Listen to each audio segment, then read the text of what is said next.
महाराष्ट्र की सियासी लड़ाई अब सड़कों पर उतर आई है। आज महाराष्ट्र के कई शहरों में शिवसेना और एकनाथ शिंदे के समर्थक आमने सामने नजर आ गए।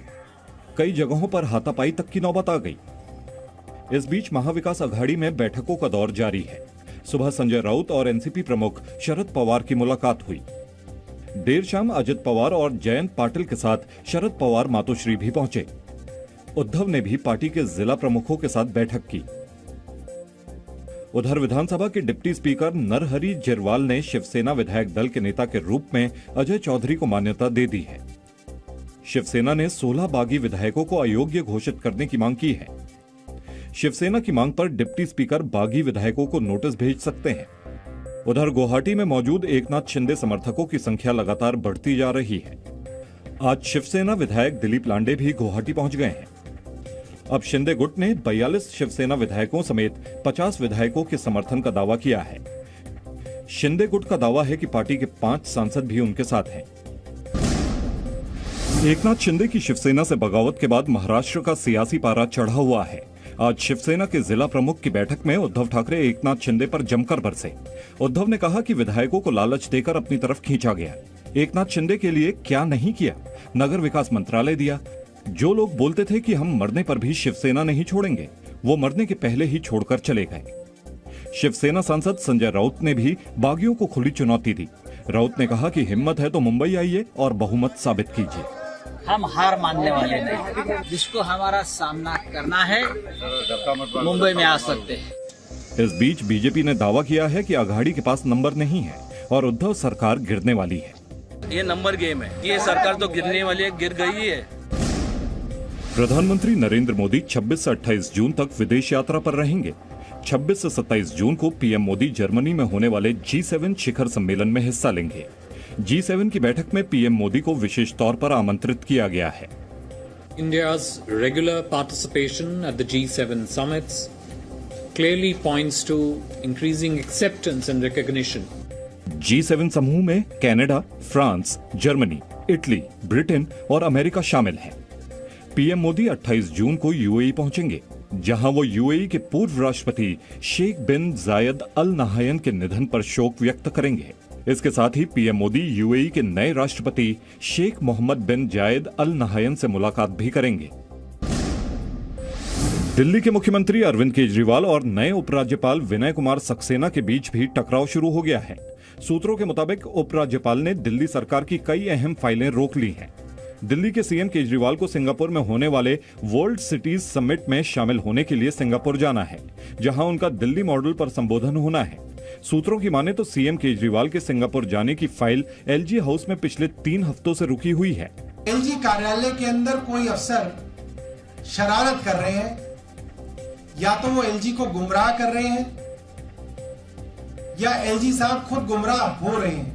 31 जुलाई से शुरू होने वाली ये समिट 3 अगस्त तक चलेगी, जिसके लिए सिंगापुर के उच्चायुक्त साइमन वोंग ने केजरीवाल को न्योता दिया था। राष्ट्रपति चुनाव 2022 के लिए एनडीए की उम्मीदवार द्रौपदी मुर्मू ने आज अपना नामांकन दाखिल किया। इस दौरान प्रधानमंत्री नरेंद्र मोदी, गृह मंत्री अमित शाह, रक्षा मंत्री राजनाथ सिंह और बीजेपी के राष्ट्रीय अध्यक्ष जेपी नड्डा मौजूद रहे। श्रीमती द्रौपदी तो बेस्ट कैंडिडेट है, डाउन टू अर्थ है, इसलिए मैं समझता हूँ this is one of the best selection in the history of India. राष्ट्रपति चुनाव में जीत के लिए मुर्मू को एनडीए के अलावा कई और पार्टियों के समर्थन की भी जरूरत होगी। इसके लिए उन्होंने पश्चिम बंगाल की मुख्यमंत्री ममता बनर्जी, एनसीपी अध्यक्ष शरद पवार और कांग्रेस अध्यक्ष सोनिया गांधी से भी फोन पर बात की। हालांकि विपक्ष ने समर्थन की संभावनाओं को खारिज कर दिया है। हमको नहीं लगता है कि विपक्ष का समर्थन मुर्मू जी को मिल पाएगा। असम में बाढ़ का कहर अभी भी जारी है। राज्य के 32 जिले बाढ़ में डूबे हैं। अकेले कछार जिले में करीब 2.5 लाख लोग बाढ़ से प्रभावित हैं। बाढ़ का आलम यह है कि कछार जिले का सिलचर अभी पानी में डूबा है। नगांव जिले में भी हालात बद से बदतर होते जा रहे हैं। 19 दिन से कई गांव बाढ़ में डूबे हैं। लोग राहत शिविर में रहने को मजबूर हैं। तो डायरिया और बुखार ये सब है और लोगों को मतलब इतना तो न्यूट्रिशन नहीं मिलता है ना, तो लोग कमजोरी है।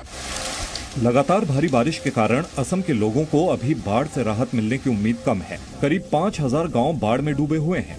सरकार ने बाढ़ में फंसे लोगों की मदद के लिए 845 राहत शिविर बनाए हैं, जिनमें 2 लाख से ज्यादा लोगों ने शरण ले रखी है।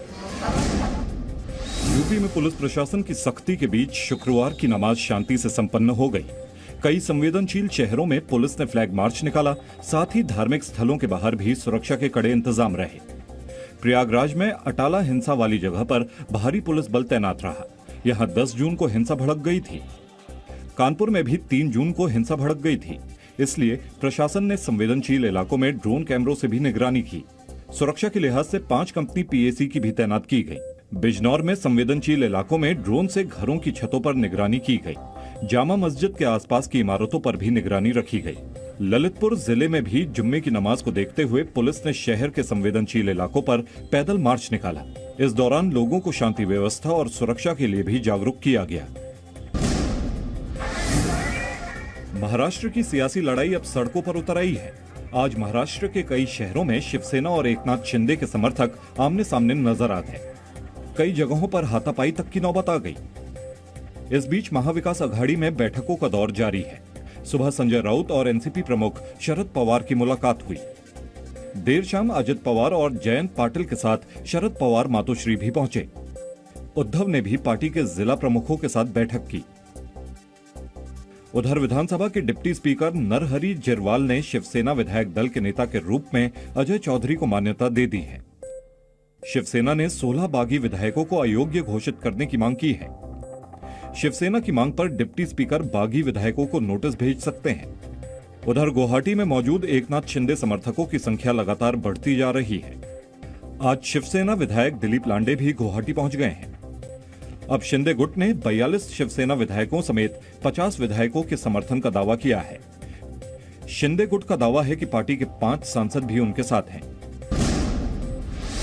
एकनाथ शिंदे की शिवसेना से बगावत के बाद महाराष्ट्र का सियासी पारा चढ़ा हुआ है। आज शिवसेना के जिला प्रमुख की बैठक में उद्धव ठाकरे एकनाथ शिंदे पर जमकर बरसे। उद्धव ने कहा कि विधायकों को लालच देकर अपनी तरफ खींचा गया। एकनाथ शिंदे के लिए क्या नहीं किया? नगर विकास मंत्रालय दिया।